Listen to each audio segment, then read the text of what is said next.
Peace. This is the enemy's public, and I am Bro.Nasir. In the wake of all the protesting of black men being murdered by police, young people has taken to the street and they are protesting in massive and monumental proportions, rightfully so. They are fed up with black men being murdered in the street by the hands of corrupt, wicked race soldiers. It's a good thing, yet my sentiment is the reason why black men are being murdered and they're being aggressed and they're being abused is because black men are making themselves susceptible with the lack of unity from each other and the lack of protecting our women. Now, every time we utter the words, say his name, in return, we should be saying, say her name. We have a sister named Korryn Gaines, who was pulled over by the police. And she went live on her video, and the police was just being disagreeable like our enemy is. Absolutely disagreeable to live with in peace. And she was telling her children, she was instructing her son in particular to be a fighter and not being a capitulating Negro. Now, let me tell you and show you how vindictive and murderous that these race soldiers are. They executed a warrant at Sister Korryn's house. They claimed that it was for a domestic violence charge against her boyfriend that was made by Sister Korryn Gaines. And they say they were serving two warrants, one for Korryn Gaines for traffic and one for her boyfriend. Yet the way they came to the house was as if they were looking for Tony Montana or Nino Brown, as if those two had teamed up. This lets you know that they didn't like the fact that this sister was strong and she wasn't having them victimizing her in any manner. Now, what baffles me is when I first seen this story, I heard Negroes, males, so-called men saying how crazy our sister is and was. Because she said in her video that she's tired of police killing black men. Negroes will utter the words that she's crazy. The worst thing of it all is that when the police came to execute the warrant, her boyfriend grabbed his 2-year-old daughter and ran out the back door and left her to die. And the main reason why they were there in the first place is because she stood up for black men. Our sister Breonna Taylor was in the life-saving business, and they kicked her door in using flashbangs, things to frighten you and throw off your, equilibrium.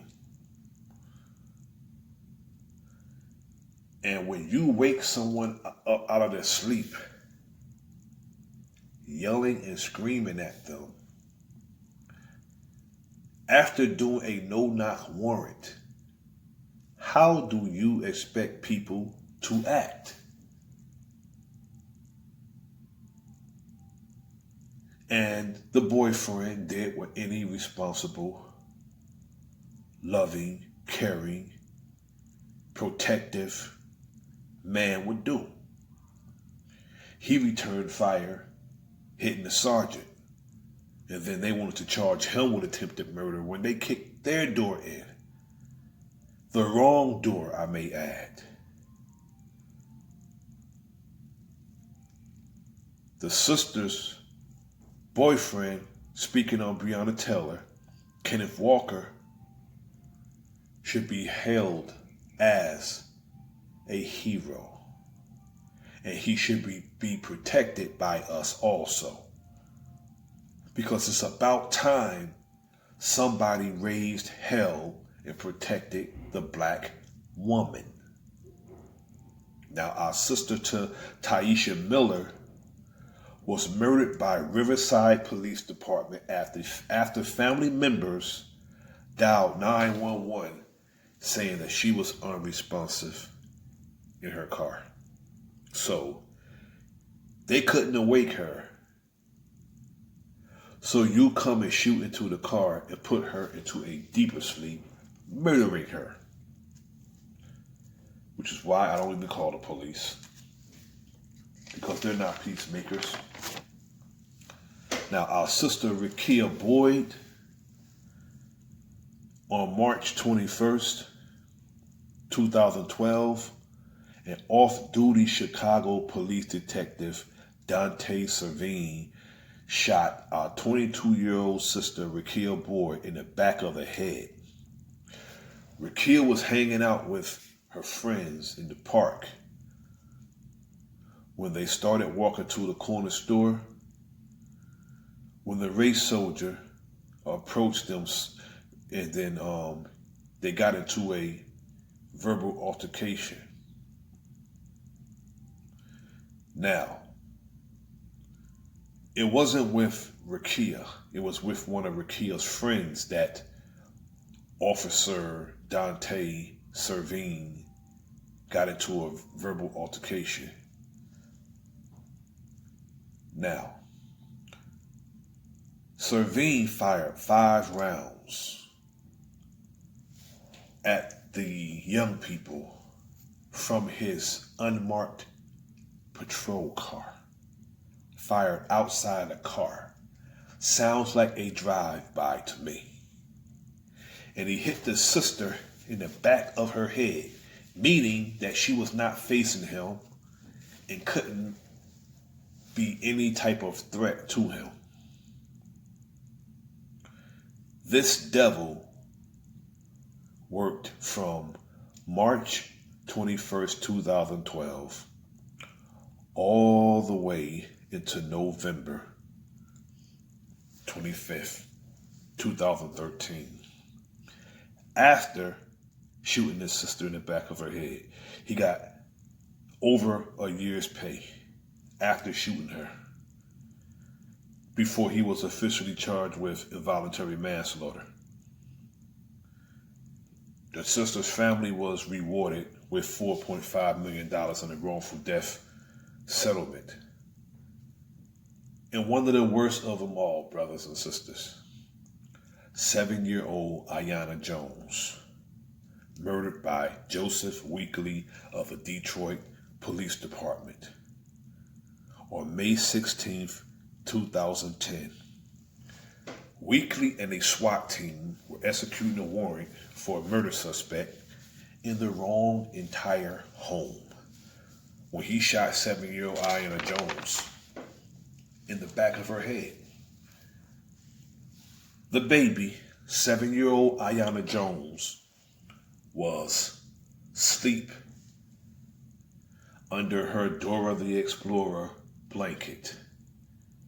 So they busted in the house using flashbangs, blinding themselves. And anything that was moving in the house was shot.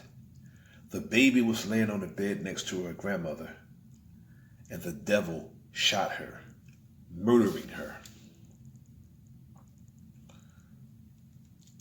Now, and the officer walked. They were filming an episode of the first 48 where the murder occurred. Our sister, ATatiana Jefferson, that happened earlier this year. She was playing video games with her nephew when a concerned neighbor called the police and told the police that his neighbor's door was ajar. So instead of the police coming to the front door, knocking, saying, "Hello, is everyone okay in this home?" they're all in the backyard acting like they're on some damn crime drama. In an open carry state. So the sister went to the window because she saw lights in her backyard. She's there with her nephew playing video games, so of course she's going to want to protect her nephew in the event that they're home invaders. So she went to the window with her gun.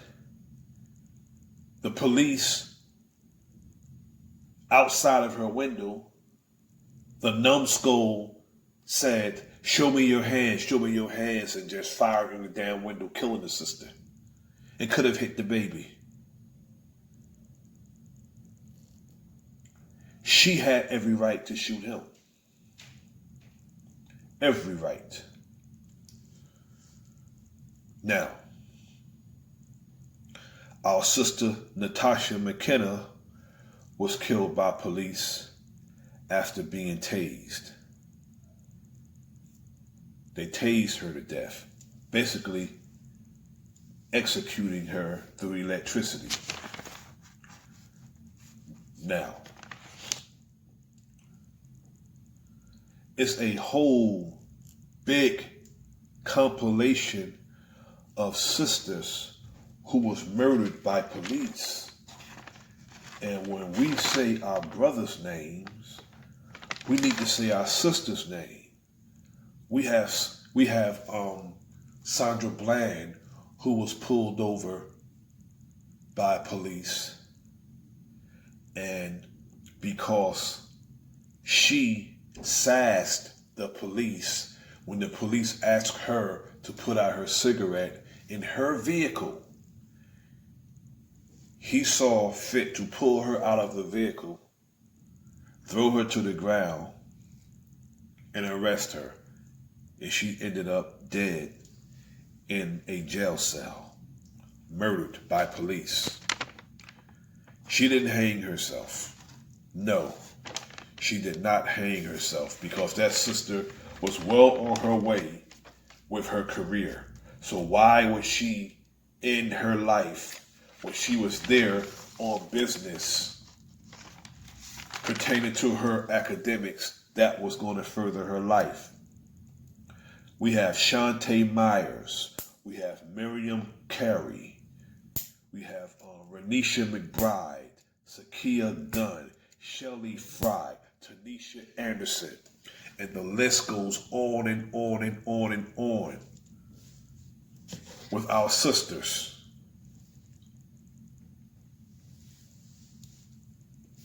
So when we utter, say his name, in return, we should be saying her name also.